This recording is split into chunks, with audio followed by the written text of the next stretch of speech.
What about civil engineers? వాళ్ళకి ఏంటి opportunities ఇప్పుడు? ఒకవేళ వాళ్ళ ఫ్యాకల్టీలో వాళ్ళకి లేకపోతే వాళ్ళకి ఏంటి career path? So mechanical civil మీరు చూస్తే లాస్ట్ 4 years లో చాలా కాలేజెస్ అసలు బ్రాంచెస్ తీసేసినాయి. కారణం ఏంటండి? అంటే దాంట్లో జాబ్స్ లేవు, కోర్ జాబ్స్ లేవు అన్న పాయింట్ తో అన్నమాట. Right and right. ఎక్కువ మంది ఇంట్రెస్ట్ చూపెట్ల మెకానికల్ సివిల్ నేర్చుకోవటానికి. ప్రతి ఒక్కళ్ళు సాఫ్ట్వేర్ ఇదే నేర్చుకోవాలి, కంప్యూటర్స్ ఏ నేర్చుకోవాలి అన్న పాయింట్ లో ఉన్నారు. అవును అవును. Yeah.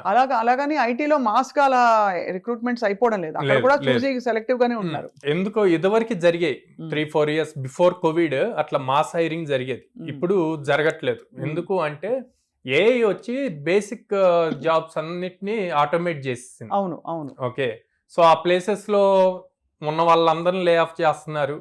ఎవరైతే అప్ స్కిల్ అవ్వట్లేదో వాళ్ళని లే ఆఫ్ చేస్తున్నారు. అంటే హ్యూమన్ చేయాల్సిన పని ఏఐ చాలా వరకు కంప్లీట్ చేస్తుంది. అవును అవును. 5 చేసే పనిని ఒక్క పర్సనే ఏఐ హెల్ప్ తీసుకొని చేస్తున్నారు. అవును. అప్పుడు వీళ్ళు కూడా అదే లెవెల్లో స్కిల్ నేర్చుకోవాలి కదా, అప్గ్రేడ్ అవ్వాలి, అప్డేట్ అవ్వాలి. అవును. పైథాన్ జావా నేర్పిస్తున్నా వాటిల్లో కూడా ఏఐ ఇంక్లూడ్ చేసి ఎలా చేయాలన్నది నేర్పిస్తాం. Right right right. ఇప్పుడు రేపు పొద్దున్న కొన్ని కంపెనీస్ వచ్చి ఫ్రెషర్స్ లో కూడా ఆ స్కిల్స్ చెక్ చేస్తున్నారు అనుకోండి, రైట్ ఈజీగా వీళ్ళు జాబ్ క్రాక్ చేయాలి కదా. రైట్.